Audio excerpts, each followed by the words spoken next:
Well, good afternoon. My name is Angie Smith, and I'm the director of the Roger Mudd Center for Ethics. I am so pleased to have an opportunity to help kick off this weekend's mock convention festivities by hosting a debate on the ethics of citizenship. As many of you here know, the Mudd Center has been exploring a variety of issues related to the ethics of citizenship throughout this year. We've had lectures on citizenship in the liberal arts, on the role of scientists in a democracy, and on the ethics of immigration, among other events. It seemed only natural, therefore, to see if we could be involved in some way in this historic Washington and Lee tradition, which is, in many ways, the epitome of citizenship in action. I would like to thank Andrew McCaffrey, Courtney McCauley, and the entire MockCon steering committee for their help in making this debate possible. And I also want to thank Professor Bill Connolly and Professor Sandy Ryder for their help in helping me to come up with a list of questions and topics for this debate. And Bill, of course, has been very involved in helping with the organization of this whole event, and so I want to thank you particularly.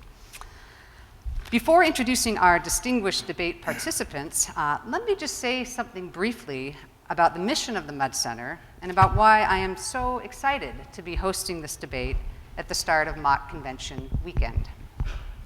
The fundamental mission of the Mudd Center is to foster serious inquiry into and thoughtful conversation about important ethical issues in public and professional life.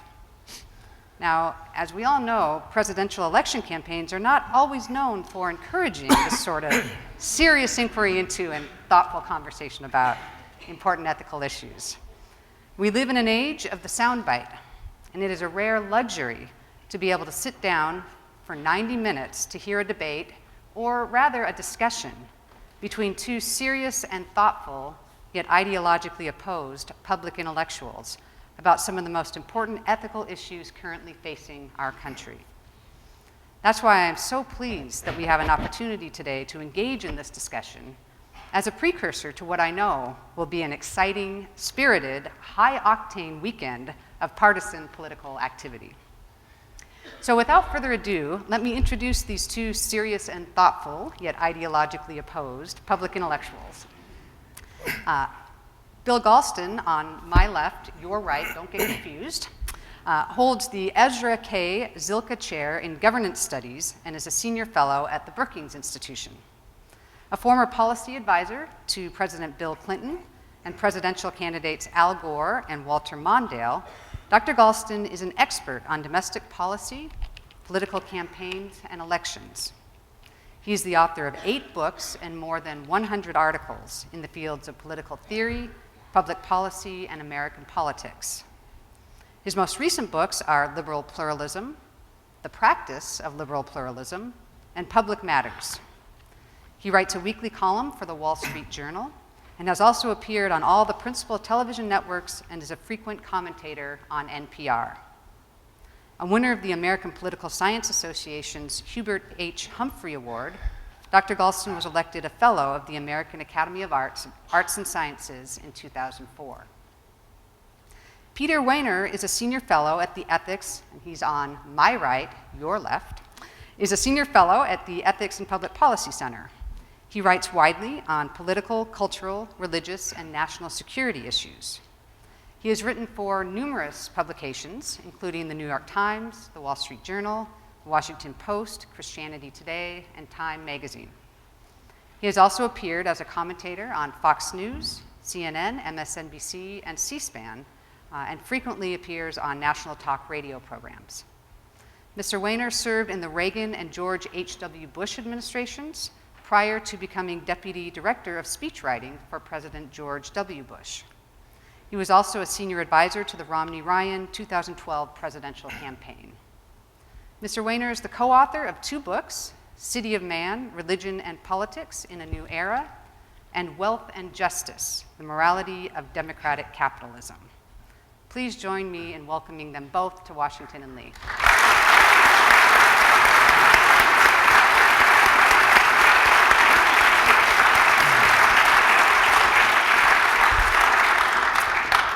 So now just a brief comment on the debate format. Each participant will have roughly 3 minutes to respond to each of my questions, and then there'll be about 3 minutes of follow-up in which they may respond to one another. I'll try to stick to the timeline because I have a lot of questions, but also because I want to save about 25 to 30 minutes at the end for you all to ask questions if you have them. They didn't seem to mind who went first, so I guess I'll just go ahead and start with you, Bill. Sure. And then we'll alternate after that. So without further ado, let's get on with the debate. So let me begin by asking a question about the recent New Hampshire primary results. The success that both Donald Trump and Bernie Sanders are having so far in the Republican and Democratic presidential nomination process seems to confirm that there's an underlying sense of frustration, anger, and even fear among many members of the American electorate about the state of our country in general and about our current political system in particular. Do you think this sort of populist revolt against the establishment on both sides of the political spectrum is a healthy development for our democracy, or should we view it as cause for concern? Do I have to choose?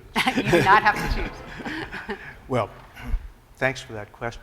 Let me begin by saying how pleased and honored I am to be participating in this kickoff discussion, and it will be more of a discussion than a debate, unlike what my spies and scouts tell me about last year's event. I confess I didn't realize that I'd undertaken a risky assignment in coming to this university to kick off the mock convention until I read a short biography of former Vice President Alben Barkley.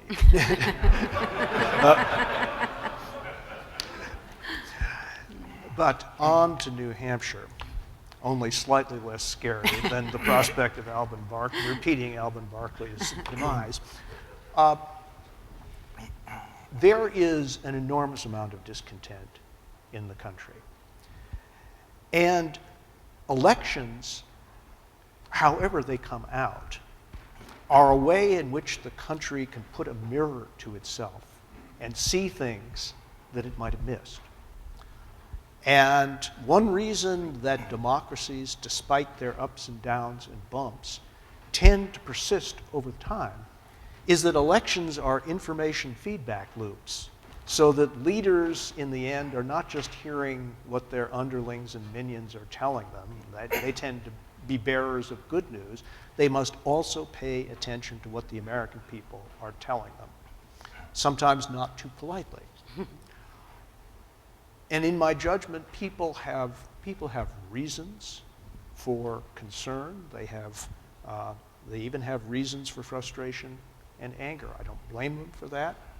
We recently completed the 10th consecutive year in which economic growth in this country did not reach 3%. There is no precedent for this kind of economy in the post-war period.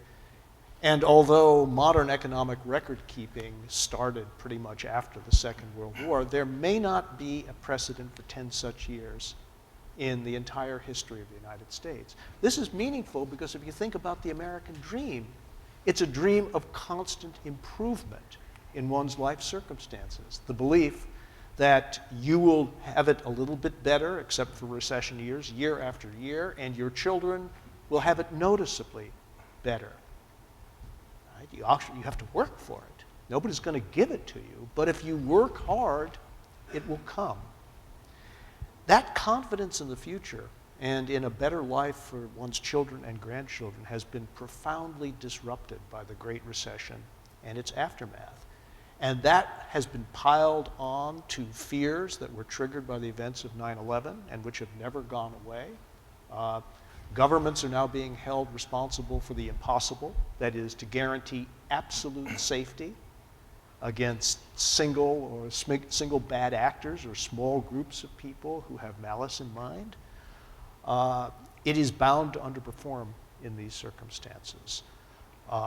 And just one more point, people your age statistically, this is not a prediction of your individual or collective fate, but if you look at young people these days, many of them are emerging from college with very large debts.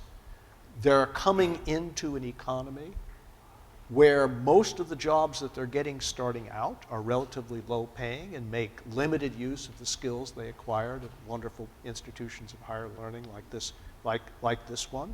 A record share of young adults in their 20s are living at home with their parents after they finish college. And so on top of underpaid young adults, you have disgruntled parents waiting for the day when they can get their basements back. So, so wherever you look, and I haven't started talking about manufacturing workers or the white working class, about which I've written extensively, wherever you look, you see reasons for concern, frustration, and even anger. And you noticed I haven't mentioned our political leaders, right? Or at least they haven't featured in my response, because they are trying to cope with circumstances that may exceed their wisdom and their capacity right now. Does that mean we've engaged in optimal public policy, either at home or abroad? No. And I don't intend to sit here and defend everything that the current administration has done, any more than I expect Pete to attack everything the administration has done. We are in the grips of very large forces, and we really have to start thinking about how to respond to them. Great, thank you. Thank you. Thanks, Angela, for hosting. Thank you, ladies and gentlemen, for being here. It's a pleasure. Just wanted to say the Roger Mudd Center. I was a great admirer of his growing up, so it's special to be here. It's great to be with Bill. It's not going to be an ideological clash. He's a Democrat, I'm a Republican, but when he came in earlier today, based on the New Hampshire results, I told him that we would trade Trump for Sanders. And, and he said he wanted a draft pick, and I said, you can have Santorum too. And he didn't take it, so how about Santorum and Huckabee? No, let it go. On the question of the... You're making it worse, not better, On the question of populism, is it good or is it bad? I agree with Bill. There's a lot of anger out there. A lot of it is justified, I think, not all of it. And some of it is based on these massive changes that we're going through, based on globalization and technology changes, which has really affected low-wage workers and the manufacturing base. I mean, and I think part of the problem is that a lot of people have in their mind a sort of post-World War II period when America was dominant in the world because every other country was flat on its back and we were not. And so we were both high skill and low skill, and I just don't know that that's reasonable to assume that that can go on. But we're going through this sort of epic transition time, much like the Industrial Revolution, and that creates a lot of turmoil within the system, and we're seeing that.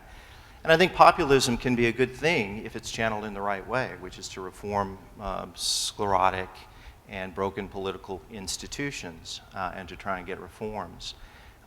So I think that's good. I'm a conservative, and conservatism and populism are certainly not alienated from one another. They're not antithetical, but they're not the same thing either. And I think for some people, of my persuasion, populism can really go off the rails, and populism can go into a kind of unfiltered anger and frankly anti-reason.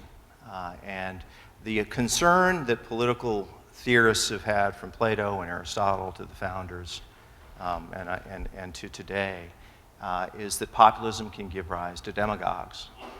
And demagogues are a bad thing for a free society. And that's what's happening now.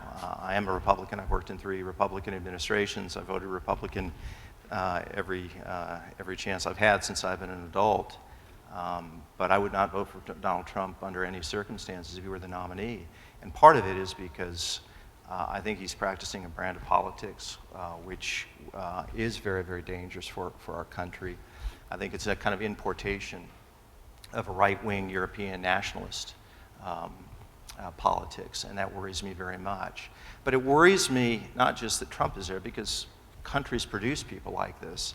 It frankly worries me that he's getting the traction that he wants, that he has, and that there is a kind of attachment to him which is his persona, that people have, in a sense, given him an amnesty, if you will, for reasons. So if you press people on, or what is it, program that you want, because my sense, and I've talked to a lot of Trump supporters, not to debate them, but to listen to them, to try and hear where they're coming from. And what you hear is a lot of what Bill was talking about, which is there's a lot of anger, but when you press them, is this the vehicle that you ought to ride, that you ought to use to correct the problems? They really don't have much, they don't have much to say. I think Bernie Sanders, in a different way, is riding this populist wave. And I understand the frustration with Wall Street, we can talk more about it. But I think that that's a misdiagnosis of the problem that a lot of people are feeling. Because whatever you think of Wall Street, I don't think it's at the top of the list in terms of the problems that are facing blue-collar and low-income people. So populism is fine as long as populism is channeled the right way. And I'm worried right now in a way that I can't remember. Maybe you have to go back to George Wallace in the late 60s to see a figure on a national stage where populism has taken on this kind of ugly and dark turn. Great, thank you. Do you have any further responses on this? Well, Pete and I have both inveighed publicly in print about Mr. Trump, and so you've started us off on a point of maximum feasible agreement. Right, exactly. So I can move on to another topic. But I just wanted to add a couple of footnotes to Pete's analysis with which I agree. First of all, I think the most important thing about Donald Trump is the last word of his now famous slogan, again.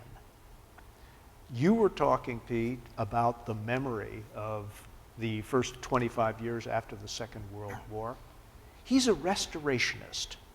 He is promising the American people what is clearly impossible, that he will lead us back to that time, not forward to the promised land, but backward to the promised land, which is an amazing proposition when you stop to think about it. But of course, people who are swallowing it are not stopping to think about it. There's a feature of populism that you hinted at, but I want to be explicit about, and namely, every populist movement in human history has identified scapegoats. Right? Populists don't talk about broad trends like globalization and technology. Right? They are searching for villainous people who are responsible for ordinary, virtuous citizens' plight. Right? And what scares me, I think the people on Wall Street can probably defend themselves pretty nicely against Mr. Sanders. What scares me about Donald Trump is that his victims are the weak and not the strong, starting with immigrants. And historically, that has not ended well. I think that one parallel is not to European nationalism, but to a very unfortunate part of our own history, the 1840s and 1850s, and the rise of the Know-Nothing Party against about which Mr. Lincoln had some very pithy things to say even before he kicked off your party. Right. So it's the search for scapegoats, the division of the world into friends and enemies, white and black, nothing in between, that can lead to the kind of brutality that populist movements in the past have. Yeah, I just want to say two very quick things to that. One is, you're quite right, this is really interesting, the degree to which both parties, and both liberalism and conservatism, is in the grips of a kind of nostalgia. I think, as a friend of mine puts it, for liberals, every day is January 20th, 1965, and for conservatives, January 20th, 1981. It's either the Great Society or the Reagan era, and we're a long way from both of those. And yet there is a lot of that, and I can speak here on the Republican side, but I think it's for the Democratic side as well, which is you don't hear a lot about the solutions for the challenges of our time, right? And so if you go back and look at the Reagan era, which is very, very different, he was facing dramatically different problems than we do today. Inflation was out of control then, it barely exists now. There were a whole series of things, and yet often it's the same kind of policies that are invoked. So I think both parties have a problem in terms of the nostalgia rather than looking forward. The other point that I wanted to make is I do understand the anger that is out there. I would put in a little bit of a caveat, which is for all the problems that this country is facing, I'm not sure that there's any country in the world that is better off than we are if you take everything in the aggregate. I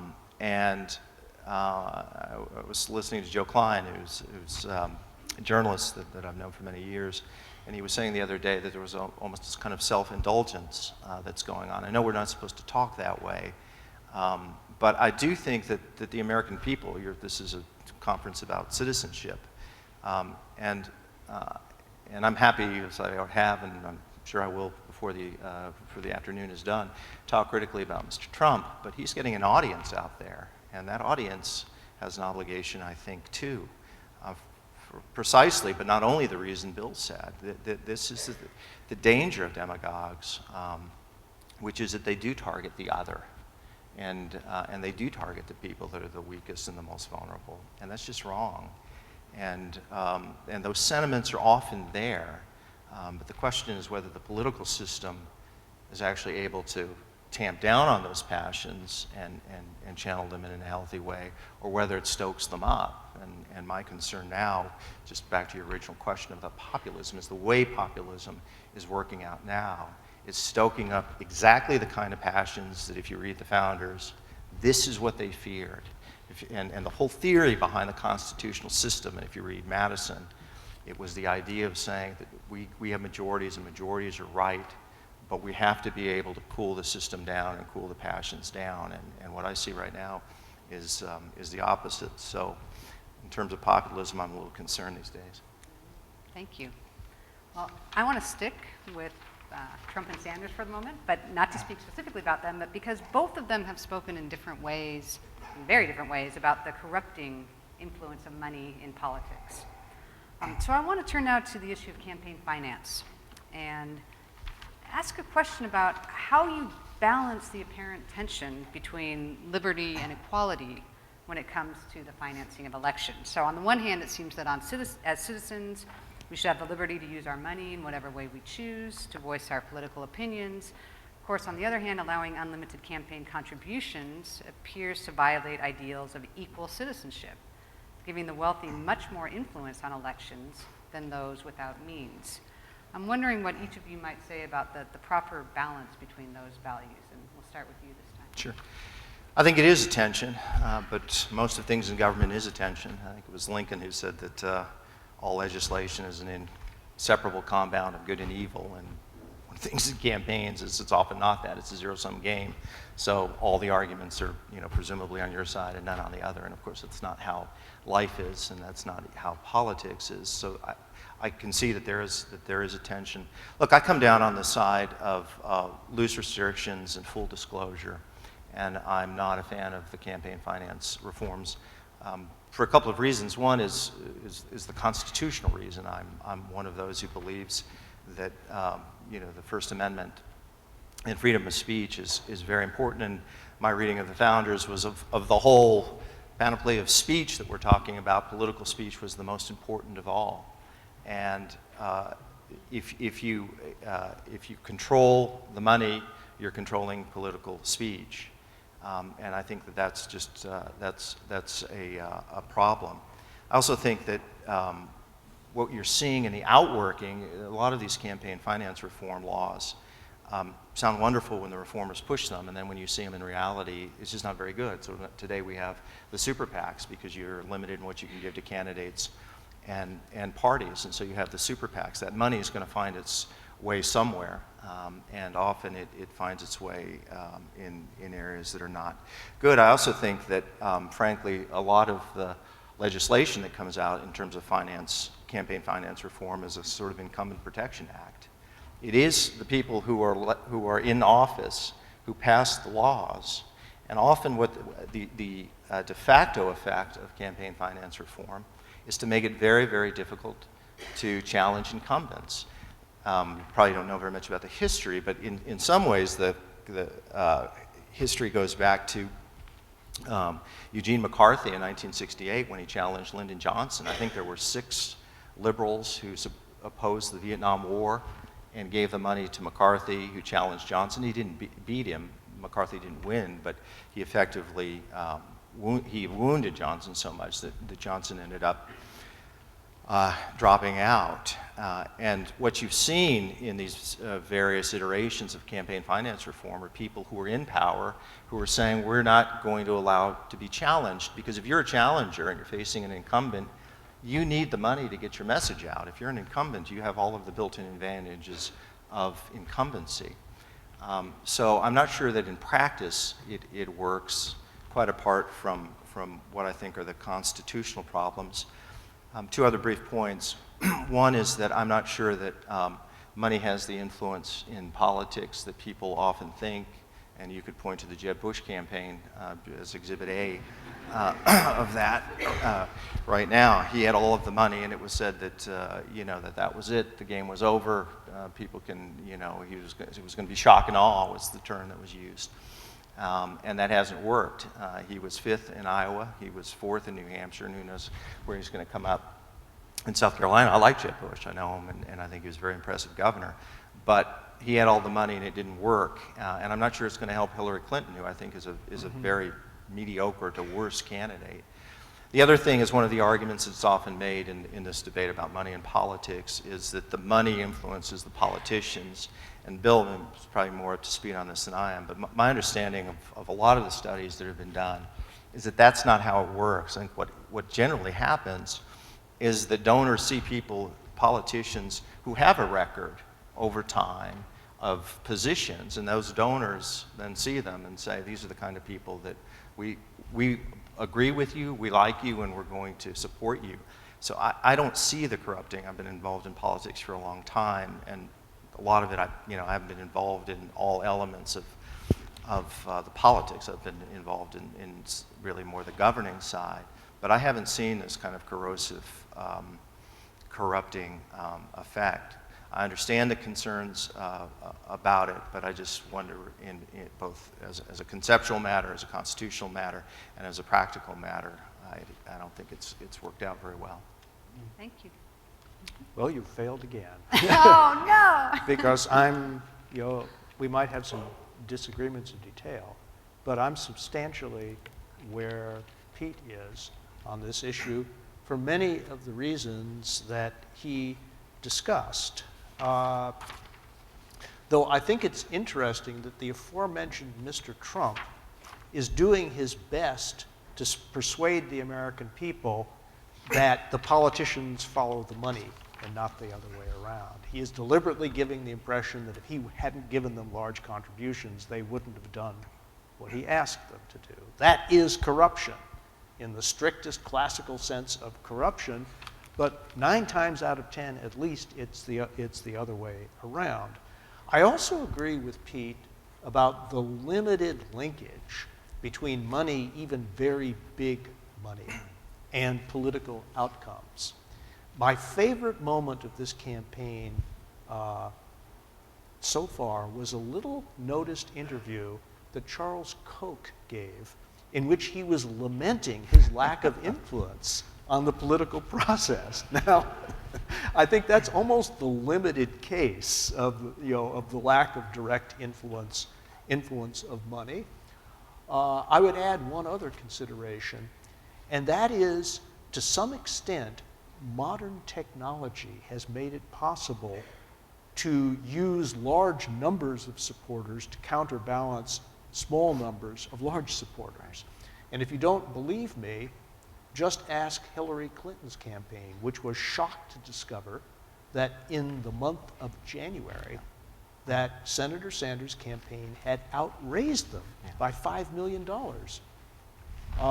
And as Senator Sanders is fond of boasting, as a matter of fact, it's become now a call and response in his campaign, the average contribution so far, iterated more than 3 million times, has been $27. So you put all of that together, and you really do begin to wonder whether a simple regime that minimizes regulation and maximizes disclosure might not be the best way to go, and it would certainly simplify enforcement problems no end. And let the people judge for themselves whether they are happy or unhappy with the sources of funds that candidates are making public. All right. Maybe I'll just move on because you guys aren't Yeah, disagreeing. I don't think we have much to add to this. Well said, Bill. Well, I'm going to ask a process question now, but now I'm worried that you're going to. So there's been a great deal of discussion lately about unprecedented levels of partisanship, polarization, gridlock in Washington. Is the American political system broken? How would you diagnose the cause of our current political dysfunction? And what do you think we as American citizens can do to try to address it? I don't think the American political system as such is broken. I think James Madison's infernal contraption, is, it's, blowing a little smoke and leaking a little oil. But I think our job is to fix it and not chuck it. But we are learning something very important through this episode, which I hope will come to an end soon, about what the requisites for the effective functioning of our political institutions are. This is not a parliamentary system. It allows for the possibility that people of very differing views will come to control different branches of government at the same time. That happens more frequently than not, which means, as Madison and others foresaw, that the soul of American democracy in action would rest on the system's capacity for compromise. If you have political parties that have forgotten or lost the art of compromise, the almost inevitable outcome will be gridlock and minimum feasible action. That actually makes some people, more on Pete's side than mine, quite happy, because if the government is doing nothing, at least it's not doing harm, which is the default setting for a certain kind of conservatism. That obviously is not my view, but what is clear is that extended periods of government inaction deeply frustrate the American people, because their metaphor is the way things get settled at the local level, when people sit down in halls like this one or substantially smaller or around small round tables and somehow manage to work out their differences. And so their question is, if we can do it, if our local government can do it, why can't Washington do it? That's a very good question. The answer, of course, is that the two political parties have indeed become increasingly polarized over the past 30 years. They have become sorted out ideologically. I'm young enough to remember a period when substantial numbers of liberal Republicans were more liberal than substantial numbers of conservative Democrats. You folks here in Virginia know what I'm talking about, and people of a certain age will even remember it. That is less and less true. And to bring this to a point in the end, we now have two parliamentary parties trying to do business in a constitutional republic of divided powers. Parliamentary parties only work in a parliamentary system, which we don't have and we won't have. And so the task of both political parties over the next decade or so is gradually to relearn the habits of compromise and to take on board the American people's profound dismay with their inability to reach some sort of common ground and agreement. Thanks. Yeah, a couple of points. I would disaggregate a little gridlock and polarization, because they're not necessarily the same thing. And I guess I'd point out that actually the problem is not that we've had gridlock necessarily. I mean, take, for example, President Obama in his first 2 years, 2009 and 2010. He got through virtually everything that he wanted. He got the Affordable Care Act, he got the stimulus package, he got the bailout for GM and Chrysler, he cash for clunkers, extension of job benefits, and a whole series of things. It was actually, he was the least obstructed president since LBJ and FDR. And the 2010 election, which was a massive one for Republicans, was not a revolt against gridlock. It was a revolt against what they thought were policies that they didn't agree with. And if you look over the last 15 years, we've actually have gotten some large things passed. Medicare prescription drugs, tax cuts, No Child Left Behind, and some of the things that I mentioned with President Obama. I don't think that the frustration with the public is so much that the gridlock as it is that that they just feel like that the political system isn't working. They feel like we elect a Republican president and things are not going well. We elect a Democratic president and it's not going well. And I think if the system was humming along, they wouldn't care whether there was much gridlock or not. The other thing is just in defense of gridlock, and maybe this is my conservative temperament, but sometimes stopping bad legislation is a good thing. I think people are opposed to gridlock when they think that it's stopping things they want, but imagine that you are a liberal and Ronald Reagan is president and he's pushing through all sorts of things that you think are pernicious, then you would settle for gridlock. And the same thing goes if you're a conservative and a liberal is trying to get it through. And the system itself, as Bill was alluding to, the Madisonian system, it's not a parliamentary system. It actually has gridlock built in for I think, a reason. That said, I do think that there is a problem when you have a kind of Madisonian system with this level of polarization. I think that's a dangerous kind of toxic combination. And I think the two parties are more ideologically polarized than any time since probably the last half of the 18th century. And there are a lot of reasons for that. But there is an ideological sorting that is going on, and part of it is a result of gerrymandering, and part of it is a result probably of the new media, and part of it is the fact that these parties have clustered. So the kind of figures that you used to get, a Sam Nunn or a Joe Lieberman or a Pat Moynihan or a Charles Percy or a Bob Packwood or a Mark Hatfield, even during the Reagan era, there were blue dog Democrats, they were referred to. But what's happened is that they've, over time, just sorted themselves out. And so both parties are now further on the polls than they were. And that does create a degree of polarization. And I do think that's that's problematic, because polarization is deeper than partisanship. I think it is the idea that there is no compromise, and the people that you're facing are essentially your enemies.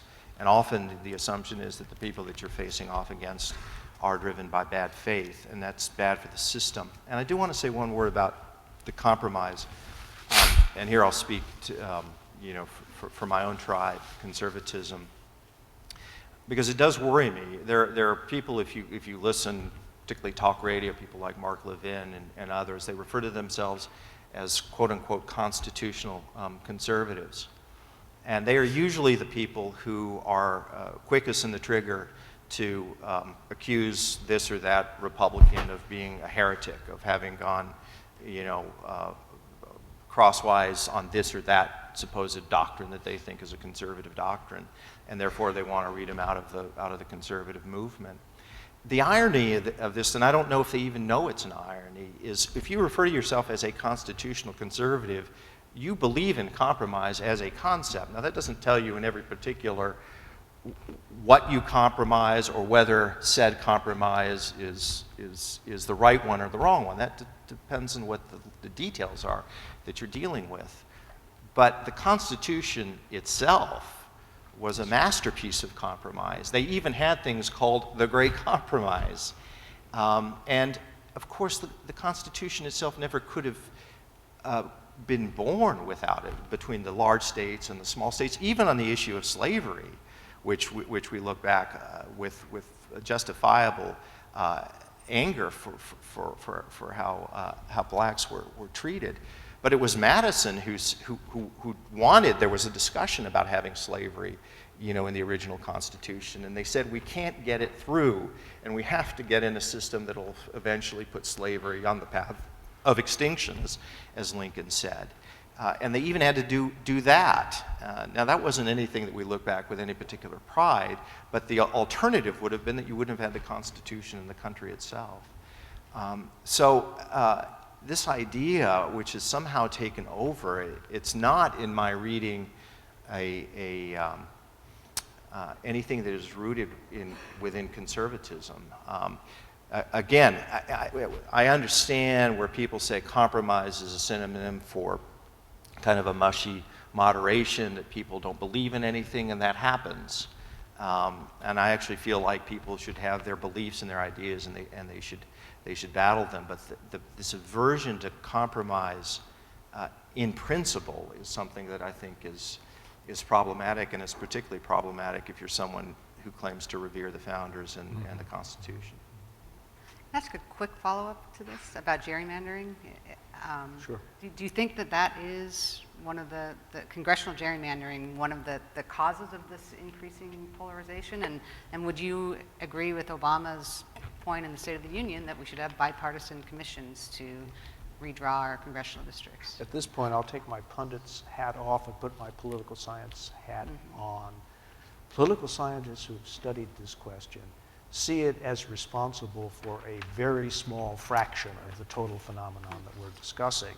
Obviously, it would be helpful, modestly helpful, if we went to nonpartisan commissions like the commission in Iowa that has generated so many competitive seats. But in most states, Democratic and Republican voters have sorted themselves out geographically so that you'd have to gerrymander for competitive districts. And so I don't think there's a lot of help in that quarter. Let me just add one other comment. I agree with Pete's recitation of the facts, but I would put a slightly different gloss on them. Let's take the full arc of the Obama presidency. Almost everything of significance that has happened in this presidency happened under unified government with a supermajority in the Senate. A lot of what mattered most to George W. Bush's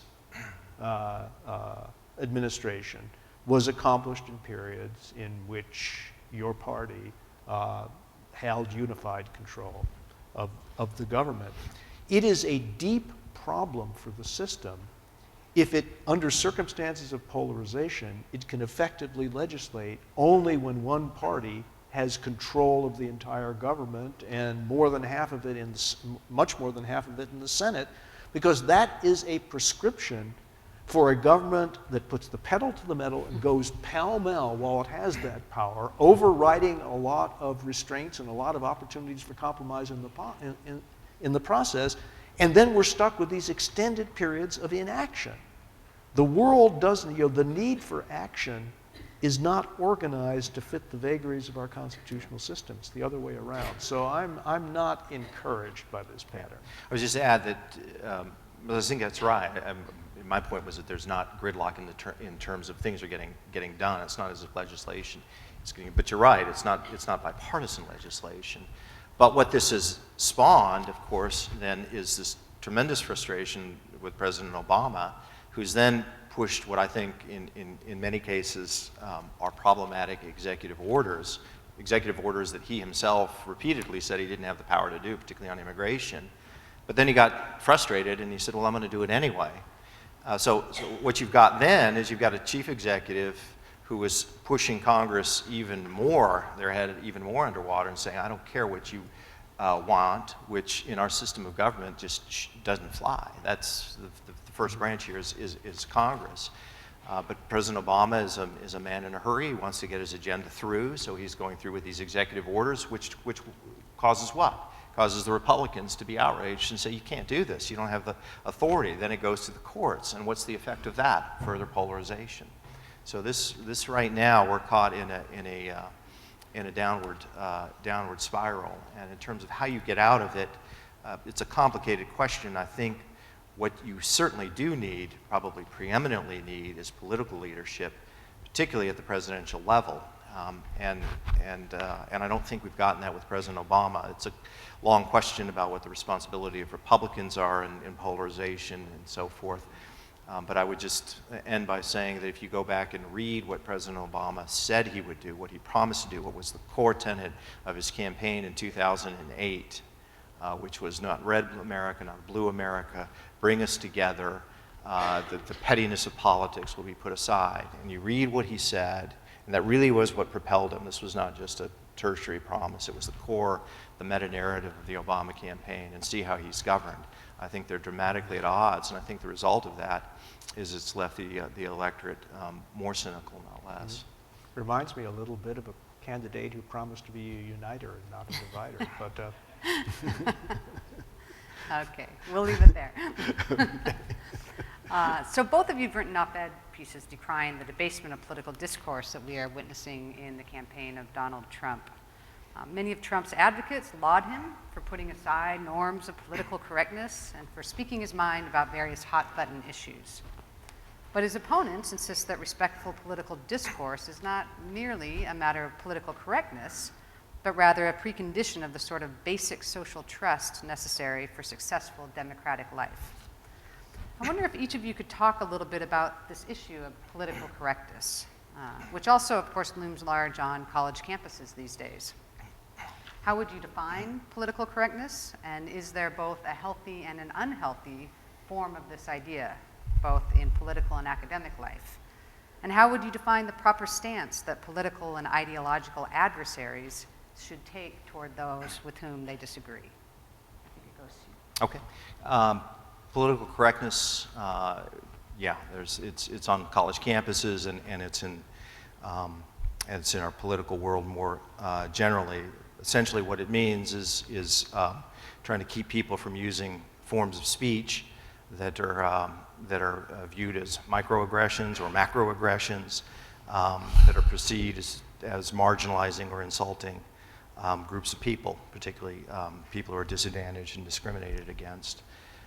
The question is whether, how that is defined and how it's enforced. And I think overall on college campuses, it's really a shame what we're seeing, that this is political correctness gone out of control, and that in the institution that preeminently ought to invite a difference of opinion and public discourse, and to allow people of different views and persuasions to speak. That's where that is happening least. So I think that's a real problem for the modern academy. That's not what the academy was meant to do or to be. It exists in politics as well, though not to that degree. I think that the ethos of political correctness has been such that it actually has given rise to Donald Trump. I think that's one of the explanations for it. So I think that it's actually, political correctness has had the opposite effect of what it intended. Because what you hear repeatedly from Donald Trump is that I'm not politically correct. And here's his problem. Political correctness in general is a problem. But that doesn't mean that a person has the right or the responsibility to say any vulgar, crude, or idiotic thing, and then say, well, I'm just not being politically correct. No, sometimes you're just being stupid and insulting, and that's not politically correct. But that's the argument that he uses all the time. It's one of the 3 or 4 main arguments that he has, and it's one of the things that draws his supporters. And I've talked to them because a lot of them feel like, you know, that we've been sort of under attack and not respected, and we can't really speak our mind on some issues. I've heard some people say this on immigration, that they're opposed to comprehensive immigration reform, and immediately the branding iron of being a bigot is brought out. Sometimes on the left, to oppose President Obama means that you're a racist.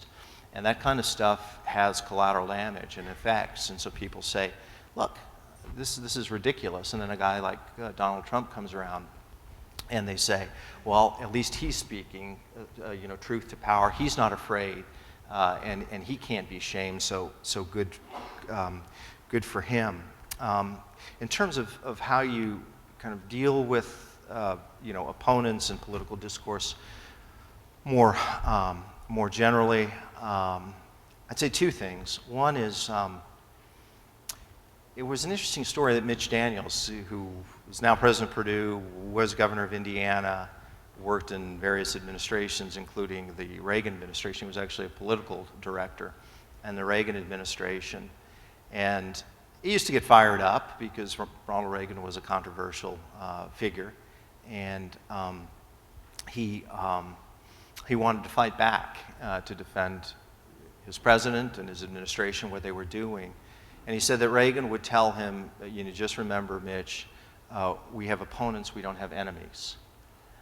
And that was a marvelous and important point, and I think it's lost too often in discourse these days. It's just very, very easy to view the people that you are opposed to as bad people, not just mistaken in their views. And I know that this happens when you're in a White House, and Bill can speak to his own experience. But you know, you're in there and you've got people going after the president, and you feel like that these arguments that they're making are unfair. Sometimes the rhetoric gets really out of control, and you want to fight back, and you can get angry. And you just need people in your life, whether they're in your professional life or in your personal life, to act as a check on that kind of thing. And you just have to remember that there is a kind of human dignity that people have, even when they're on the other side. It's not easy in practice, but it's important to have. And if politics, it's the great insight of Lincoln, right? You know, with malice toward none, and that kind of extraordinary moment, which all of us are drawn to in a way. It's kind of the poetry of American history when you see Lincoln after this unbelievably brutal Civil War, and rather than taking retribution, to come and say, we need to be healed, and almost everybody is drawn to that, which means that there is something within us that wants it. But it's hard. It's hard in the day-to-day, and it's hard for reasons that probably everybody who cares about politics understands. If politics is not peripheral to your life, if it's central to your life, and that's not bad. You believe that politics is about the human good and about justice and about really important matters.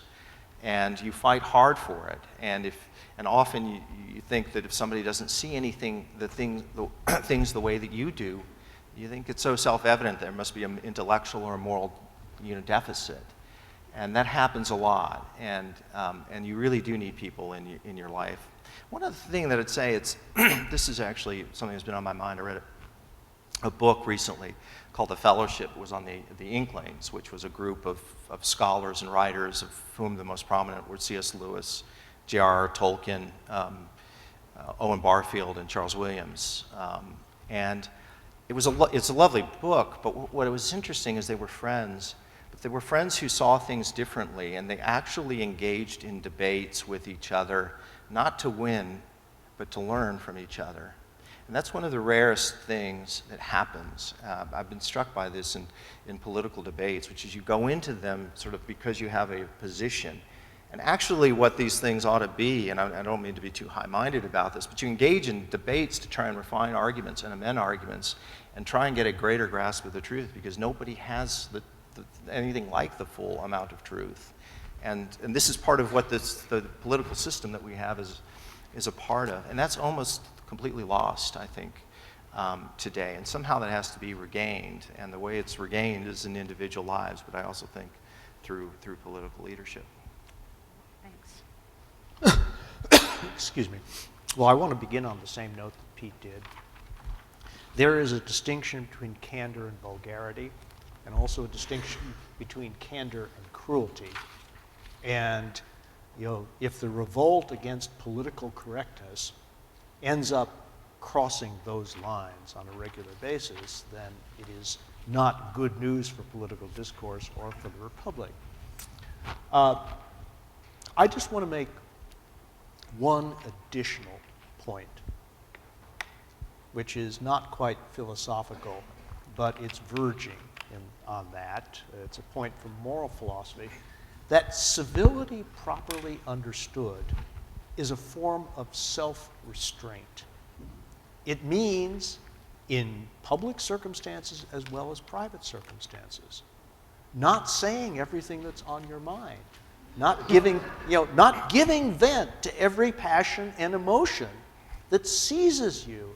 George Washington, in his famous youthful, Maxim book, has some very interesting things to say about that, and he practiced those virtues of civil self-restraint throughout his life, even when he must have been seething with anger. And so the question about political correctness is not something that can be solved on a blanket basis. It revolves around the distinction between things that need to be said, even if they're not popular, and things that should not be said because they are violations of not only human dignity, but simple good manners. I've sometimes thought that Jeb Bush, in the face of Trump's onslaught, should say, where I come from, this isn't low energy, it's called manners.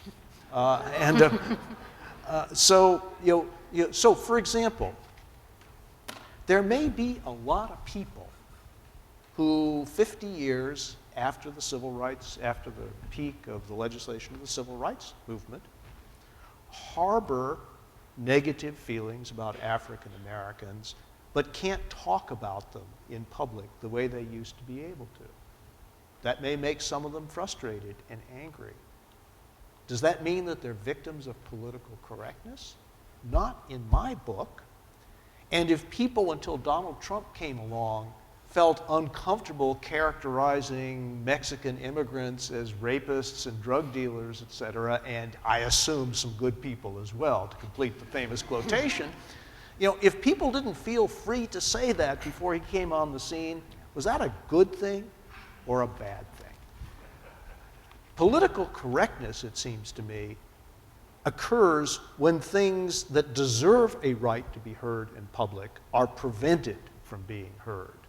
But it doesn't mean taking the lid off all of the ugly thoughts and sentiments we happen to harbor, and we all do. And if we can't restrain ourselves from uttering it, we're not improving public discourse, we're coarsening it. Excellent. Can I move on? I just want to ask one more question, and then I'm going to open it up Sure. to the audience. And this is, again, related to the Donald Trump phenomenon. As I'm sure you would both agree, journalists play a very important role in a democratic society. Thomas Jefferson once said, quote, "Were it left to me to decide whether we should have a government without newspapers or newspapers without a government, I should not hesitate a moment to prefer the latter." Journalists have a responsibility, among other things, to inform citizens about what is going on in their government, and they have a special obligation during election years to provide information about potential candidates for public office. But journalists today are also under tremendous pressure to report news that will sell, which some have argued has led them to devote far too much attention to the sensational claims of candidates like Donald Trump. What do you see as the proper role of journalists in our country today? Are they serving citizens well in this campaign season? And can we as citizens, or how can we as citizens, hold journalists accountable for their coverage? I think it goes to you. Well, first of all, I'll try to avoid being too high-minded in my response to this question, because a glance at American history suggests that what we're seeing now is closer to the norm than the exception. And if you don't believe me, go back to the famous election of 1800 between Thomas Jefferson and John Adams, and see what the newspapers in each other's camps were saying. They, believe me, they overrode the distinction between opponents and enemies pretty quickly. Yeah. And not only that, it wasn't all political. I mean, there were various rumors circulating, some of which have turned out to be true, about Thomas Jefferson's personal conduct, and John Adams had some rather dramatic character flaws, which were the subject of some public discussion, etc. I would also say this. It's my impression that the amount of information available to citizens now may be at an all-time high, Whether the propensity to make use of that information is at an all-time high is a different question. So it's not like a Gresham's law where sensationalism is driving out information. But the following is the case. The media landscape has been transformed in my lifetime. When I was a student, there were large, dominant national newspapers, a lot of good regional newspapers, and 3 television networks, 2.5 actually. Not only that, because it was a period of relative partisan harmony, if not quite an era of good feeling, the broadcasters were broadcasting, not narrowcasting. The business model of the Times did not permit a television station or network to go after one political segment of the population. They would have gone broke under those circumstances. The combination of polarization and the kind of proliferation of media outlets made possible by modern technology added to the market imperative has created, I think, a distinct coarsening of the tone of the most visible American journalist. It's also contributed to a softening of what counts as news. When I was the age of most of the students in this room, the nightly news on the networks was largely about national and world affairs. And now the ratio of soft stories and stories about cats and health difficulties to the affairs of state, domestic, international, or even local has dramatically increased. And I think that's a bad thing. But it's also good to recall that the journalism of my youth was the exception to the history of American journalism and not the rule. And so what was true of the American economy and the American political system was also true of American journalism. It was a center-seeking system at the time, and whatever else may be true or false about our current political situation and our journalism, it is not seeking the center. Not everything is as extreme as Mark Levin and Rush Limbaugh, but the tendency now is to generate an intense audience, sometimes large, usually not so large. Thank you. Yeah, a couple of thoughts on it. Bill's quite right. I mean, if you go back and read about the election of 1800, I mean, it almost literally tore the young republic apart. And so I think if you look at journalism today in the arc of American history and periods of yellow journalism, we're actually in pretty good shape. And then I would divide journalism between sort of reporters and columnists, of which they have somewhat different responsibilities.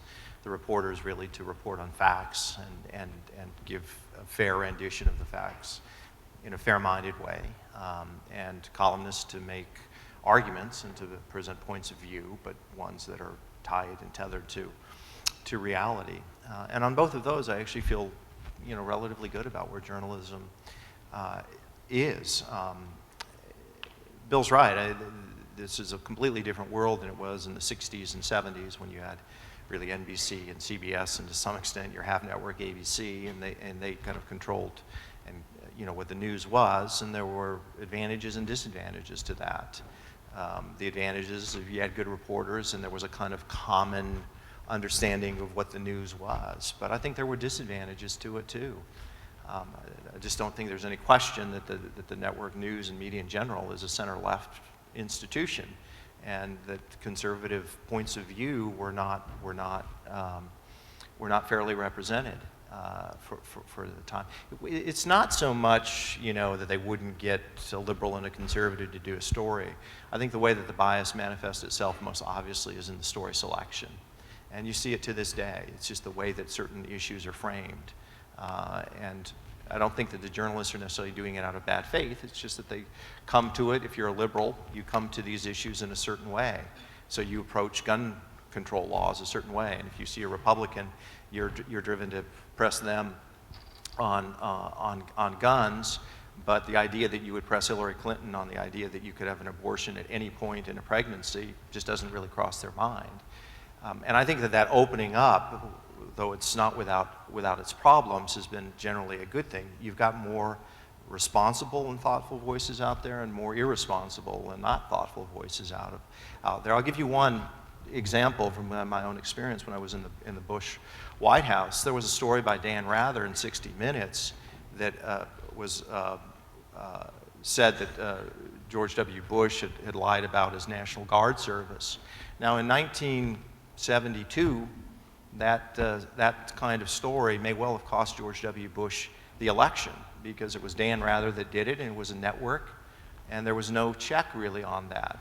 It was actually bloggers who within 24, 48 hours, by comparing the type that was supposedly used and figured out the type that was used, the typescript that was used in the document that supposedly showed that Bush had wrongly gotten out of his service, couldn't have happened, that typecast didn't exist at the time that it happened.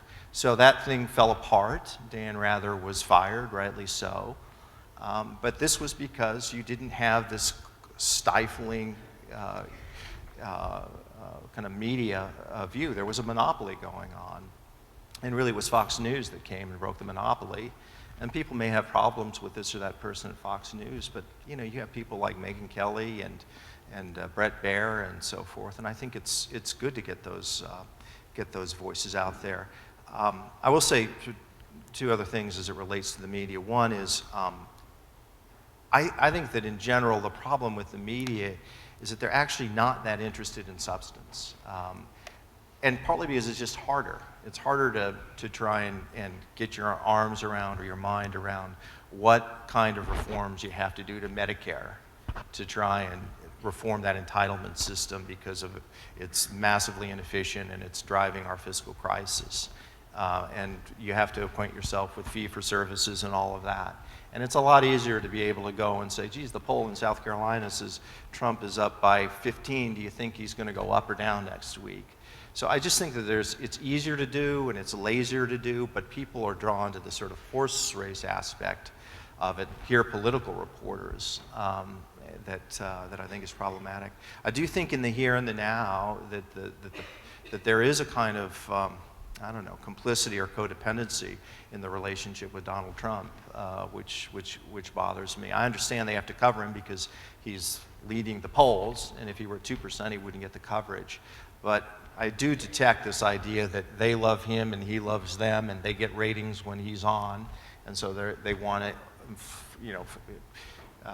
give him attention. And you even saw this dance with Trump and Fox News and the debate that went on, but they wanted to be very careful because they didn't want him to boycott the network.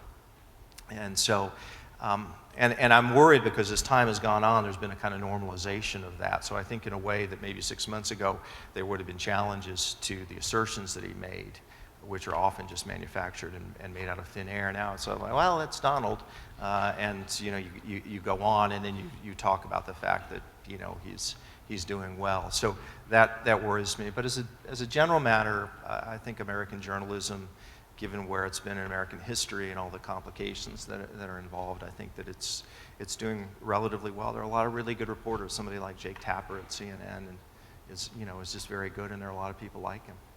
Great. Did you want to say anything more? Well, only that there is a distinction, even in a democracy, between what people want to know and what they need to know. And the problem with an entertainment-driven media system, and I agree with Pete's analysis about this incredible codependence and complicity between Trump and ratings-hungry editors and journalists, the problem is that what people enjoy seeing and learning about politics drives out what they need to know. And left to themselves, and I'm going to sound quasi-Platonic and a little bit elitist here, if you put an array of food on a table, divided into two groups, vegetables, and sweets. You know, it's pretty much an iron law of human nature that people are going to end up consuming too little of the former and too much of the latter. Well, in information, much the same occurs. And one of the advantages of the old media monopoly was that precisely because it was a monopoly, if the three networks decided that the American people needed to know something about a particular part of the world or a particular part of the political system, then the people would have no choice but to learn something about it. And so I don't think that the current media alignment is doing anything to lean against the lower temptations of news consumers. The problem with that, though, it seems to me, is that that presupposes that the media monopoly gives the correct rendition of what needs to be seen and said in the interpretation of the facts. But if you have a media monopoly that's actually interpreting things in a way that's wrong or problematic, then the public at that time, didn't have nearly the mechanisms now to be able to do it. It's more raucous now. But it's a good thing that people are able to challenge certain premises. The other thing that I'll say I think on the danger side of where we are, and as I've made clear, I think we're now in a better place than we were, though it hasn't been without costs, is that I do think that it's easier for people to be in their ideological silos now. I mean, you hear these stories about people whose television screens are burned with either MSNBC or Fox News. That's all they watch. And if you were on the right and it was Breitbart and Drudge and Fox, or if you're on the left, you have MSNBC and you have your whole litany of other media outlets. That becomes your sole source of information. And then you engage in something we all struggle with, which is confirmation bias.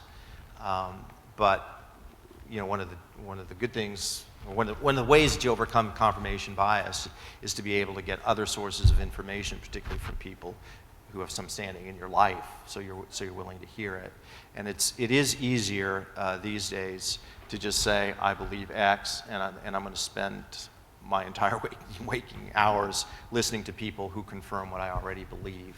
And I think that is a problem. As I say, it's just a perennial problem. We all struggle with it. I struggle with it too. The question is, how do you set up a system or a life that allows other points of view to enter in that you'll actually give it a fair consideration?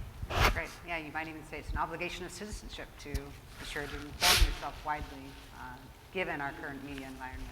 That's great. I want to open it up to the audience now. We have about 15 minutes. Unfortunately, we don't have extra microphones, so if you want to ask a question, just raise your hand, talk loudly, and I'm going to repeat the question so that our viewing audience can hear it. In the back here? Mm-hmm. Yes, this is your area of gentleman out there. What impact did Michael Bloomberg's decision, evidently he's going to make next month, might have on the overall both the Democratic and Republican side? Okay, great. The question was, what effect might Michael Bloomberg entering the race, what effect might it have both on the Republican and the Democratic side? You want to take it, Bill? Well, there are a lot of people in both political parties who are quietly or not so quietly horrified by what they see as the emerging trends in their parties. And not only that, they are looking at a situation when two ostensibly unlike candidates, Trump and Sanders, actually agree on matters that are of a great deal of importance to many of these unhappy voters. And so, for example, if you happen to think that trade is a good thing for the country, all things considered, and there's at least a respectable argument to be made that it is, a debate between many of the leading Republicans and all of the leading Democrats would provide no no avenue for having that debate. And I can add a number of other things, areas of common ground.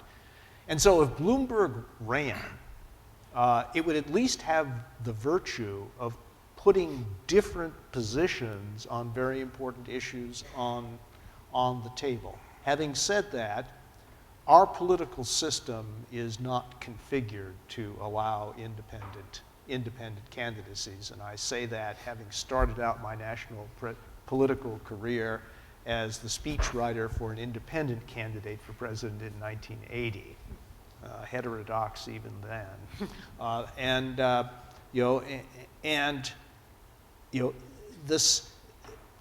it would be almost impossible for such a candidate to win, and even less easy for such a candidate to govern.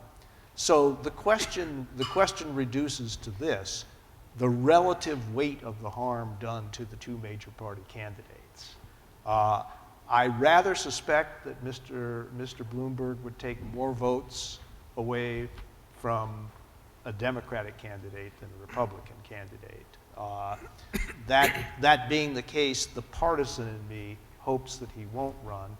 The citizen in me, if the other two candidates are Sanders and Trump, pretty much hopes that he would. Yeah, I think that's right. I don't see that he would win. I suspect he would draw more from Democrat than Republican because he's more liberal than he is conservative, and the issue that he cares most about is restriction of guns. So I would guess that that's the case, but about 4 months ago I gave up predicting politics because I feel like I have no feel for it anymore. I'm one of those fools that thought Donald Trump would self-destruct a long time ago, and we see how that's gone. Perot, I think, got 19%, which was his high water mark when he ran. I would imagine that if Bloomberg ran and did well, that would probably be in the range of what we're looking at. But this is such a weird and combustible and volatile time, with Trump obviously on the Republican side, Sanders on the Democratic side, Hillary Clinton, and I still think that out there with Hillary Clinton is this possible indictment. Now, I don't know that the Justice Department would indict her, even if they made the judgment, the FBI made the recommendation that she is. But if that were to happen, that is if the FBI decided that there's a balance of evidence where she shouldn't be indicted, and I think what she's done just on the face of it is very, very serious. I actually think if you worked in a White House and know how much this idea of not being careful with intelligence, let alone top secret, let alone beyond top secret intelligence, that's very problematic. So politics is always fluid and unpredictable, but this year seems to me to be more than ever. I will say that if Donald Trump is the nominee, there are people that I know, part of the establishment, and I'm a card-carrying member of it, I guess, and proudly so, will be looking around for somewhere else to go. Mike Bloomberg is not exactly my ideal, but we live in a fallen world. All right, other questions? As a Jew, I don't agree with that. Right here in the middle, the woman in black. Yes. I'd like to hear your thoughts about voting rights and voter ID laws that have been passed in many states and limiting early voting times and the effects that might have on an election. Great, thank you. So the question was about voting rights, voting ID laws that have been passed, and other sorts of restrictions being put on voting. Some reflections from the two. I'll be happy to be brief on this point. I think voter ID laws are a solution in search of a problem. I have looked far and wide for evidence of the corruption of the system to which that is supposed to be an antidote. And maybe I'm not reading the right studies, but the studies I do read, and I try to cast a wide net, fail to validate the proposition that there is runaway voter fraud occurring.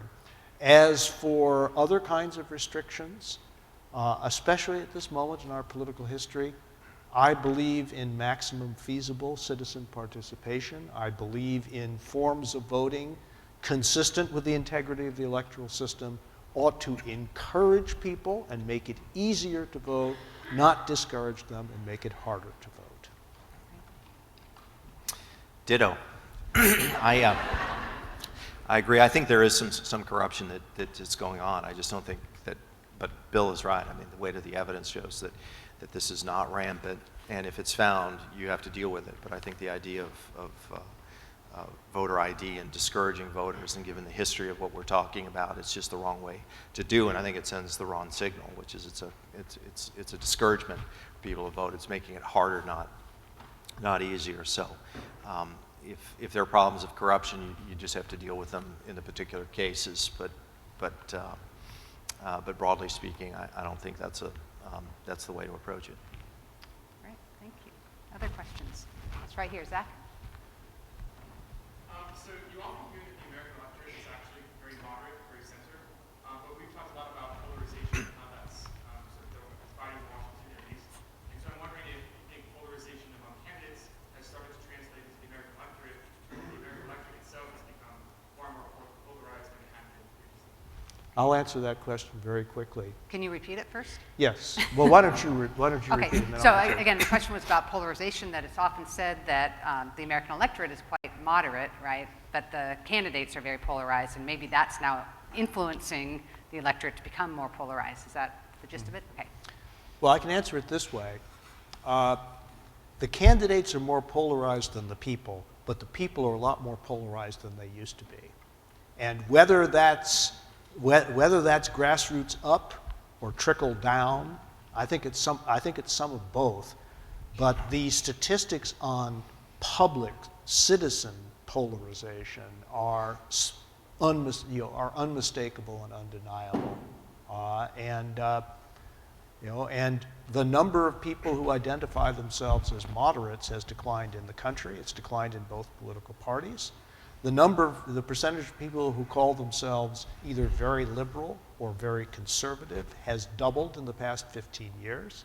And when you're talking about people participating in the primary system, more than that. So polarization is real, and it's not just our leaders' fault. We're part of it too. Yeah, I mean, Bill's reading is exactly right. It's undeniable that the public is more polarized, and I think that the political parties now, because of the shape of things, is amplifying that polarization. So that's the kind of cycle that we're caught up in, and how we get out of it is a good question. I do want to, I guess, say one thing, just to be careful about the polarization argument.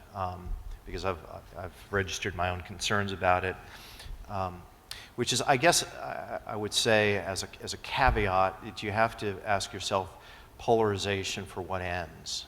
If polarization for the sake of polarization, that's a problem. If it's simply that you're divided because it's the other party and that they're evil. But it is also true that when you go through American history, many of the greatest figures that we now think in American history were extremely polarizing figures. Martin Luther King was a deeply polarizing figure. If you read the letter from a Birmingham City jail, which is really one of the masterpiece documents in American history, people recall, but the context of that was that King was writing from Birmingham City jail in response to 8 white clergymen in Alabama who had said what? They said, you're too polarizing. They weren't making a case against what King was after in terms of fighting segregation. They were saying that you're going too fast, and you're causing dissension, within the body politic, and slow down. And King's response to that was that letter. He was a polarizing figure. Franklin Roosevelt was a polarizing figure. Lord knows Abraham Lincoln was a polarizing figure. This thing called the Civil War. Ronald Reagan now he's interpreted because he's so popular. Liberals now love to talk about Reagan as, you know, the beers with Dip O'Neill and how we all were, you know, kumbaya. That's ludicrous. If you go back and read the contemporary accounts of Ronald Reagan at the time, when he wanted to deploy the missiles in Europe, was evil empire speech, you know, his tax cuts. He was a warmonger and a racist, and it was really quite extraordinary. He was a polarizing figure. So when you're an agent of change, you are often a polarizing figure. So I would put that qualifier, that caveat. Polarization per se is not always wrong, and polarization in the face of injustice can be right. But polarization, just because you've decided I'm in one camp, and we're kind of at, you know, at sword's point, because I'm a liberal or conservative or Republican or Democrat, is problematic. And I do think, I'm just sound like a broken record here, but I do think that this idea of kind of confirmation bias is just a very, very real one. And what we've got to figure out, if we're going to get out of this, is the ability. Let me just make one kind of, I guess I'll be kind of direct on this point, which is, you know, there used to be debates about the interpretation of policy, but you shared a common set of facts. So it was the debate about the conclusion that where the facts would lead you. Increasingly, I have the feeling that the facts themselves now are in dispute. And so there are people who can't even share the same set of facts, and certain things are, climate change. I'm one of those conservatives, rare runs, that thinks it's real and we need to face it now. I don't subscribe to the Al Gore solution to it. But I think that saying that it's a hoax is ludicrous. But it does point to, and the left has their set of facts too, on gun control. They invoke gun control so often, and then if you look through the empirical evidence and say, well, in the 55 studies that have been done, how much would gun control laws do to curb violence? The answer is almost none at all. Now, I think some of the restrictions, everybody believes in restrictions at some point, and so I'm open to that.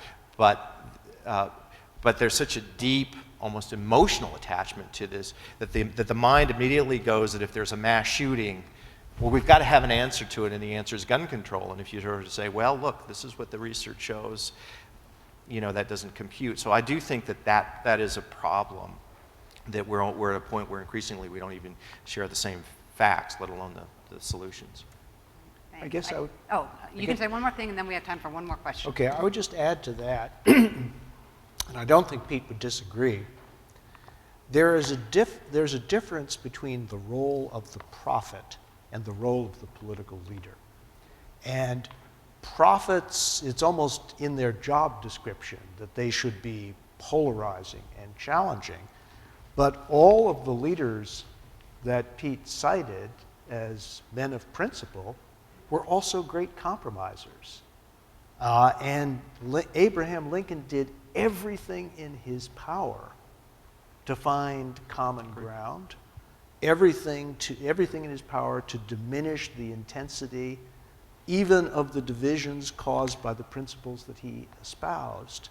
And that is why it seems to me the single greatest speech in American political history was not the Gettysburg Address, which is a great address, but Lincoln's second inaugural, you know, which reached almost theological heights in looking down from a divine perspective on this awful conflict and saying, all of our hands are stained. Nobody has clean hands. And, you know, and binding up the nation's wounds, which is another famous phrase from that speech, meant somehow relearning the art of living together. And, we all read the same Bible and pray to the same God, and we've lost that. But let me end on a point of disagreement. Tip O'Neill and Ronald Reagan did not drink beer when they got together. The proof was significantly stronger than that beverage. All right, one final question. Are there any students who have a question? Right here, hand right there. Yep. Mm-hmm. So you all talked about gridlock, how that can lead to a lot of frustration and some questionably constitutional, extra legislative means of passing an agenda like Obama Supreme Court. I was curious to get your thoughts on the growing trend in our country to turn to federal judges and benches of the Supreme Court to resolve major polarizing issues in the United States society, such as gay marriage, civil rights, and abortion, and the growing partisanship in the judiciary in general. Great. So the question was about, as a response to gridlock, a lot of these decisions are being kicked to the federal courts, and what's their views on those very important decisions being decided by the judiciary? Yeah. I'll go first. I think it's a mixed bag. I understand the impulse here, which is to look to a referee to kind of decide these things and take it out of the contentious political arena and let the Supreme Court give its opinion, and all will be right with the world. But it's often not all right with the world. I mean, you can go back, of course, to Dred Scott, but take the Roe v. Wade decision. The entire theory of Roe v. Wade, or not the entire theory, but the theory of Roe v. Wade is that this would settle a contentious debate about pro-life and pro-choice. And it actually did the complete opposite. And the reason it did the complete opposite, and Ruth Bader Ginsburg has talked about this and written about it, she's a liberal justice, and she believes in a woman's right to choose. But that issue was working its way out slowly in all of the 50 states. And we were reaching a rough compromise on the issue of abortion, which, depending on which state you were in, but the way it was heading in a lot of states was to say that, you know, at the moment of conception through many weeks, a woman would have the ability to have an abortion, but at some point beyond, you know, third trimester and so forth, second trimester, there would be restrictions. When the Supreme Court took that out of the hands of the people and said, well, these 9 justices are going to decide, and in my estimation, invent a right to an abortion, that doesn't mean you can argue that abortion should be legal, but I don't think that it was a constitutional right. But be that as it may, the effect of that was that an awful lot of people felt disenfranchised. They said, what's going on here? We were resolving this. We have a right to choose. This is what it means to be a self-governing people. And the Supreme Court swoops in and takes this from us and declares. And the idea, which if you go back and read at the time what was said, New York Times interpretation of that decision preeminently, but others too, which was, this will now settle the abortion. The court has spoken. This is the law of the land. End of story. That's not the end of the story. The pro-life movement is a very, very strong, I think a very admirable movement. But every year you get millions of people to go on the ball, and this is a kind of an ongoing issue. Now, in some cases, the court does decide these questions, and in some cases, the court should decide these questions. But I think that sometimes people overestimate the ideas of what the court can settle. And in fact, when the court weighs in on these issues, like it does with the Affordable Care Act and others, what you often find out is that it's the reputation of the court that suffers, which is why a lot of the justices are wary about taking on these issues. I think it's one of the reasons that Justice Roberts came out with a decision that he came out with on one of the Affordable Care Act decisions. My guess is, because I just didn't think his reasoning held together, but my guess is what he was trying to do was to get a solution to try and protect the court's integrity and undo a law that was already in effect. So it's a complicated issue. Well, the standard liberal-conservative dialogue on this issue, which I will note in passing and then pass quickly by it, you know, whenever someone cites Roe, the countermeasure is to cite Brown v. Board. You know, I realize that the state of Virginia has a complex relationship, you know, to that judgment, complex history, but still, you know, there are some issues where a state-by-state determination is neither appropriate nor wise, and I would be willing to make the case that that was one of them. Having said that, vis-a-vis the majority of highly contested social issues, I'm actually on your side and Ruth Bader Ginsburg's side, and many of my gay friends were extremely wary of taking the Obergefell case to the Supreme Court, and they were actually quite satisfied with the process of state-by-state determination, and I think not unwisely so. But let me distinguish between the court's role when it comes to highly contested social issues, on the one hand, as opposed to the court's role in adjudicating the respective constitutional powers of the executive and legislative branches.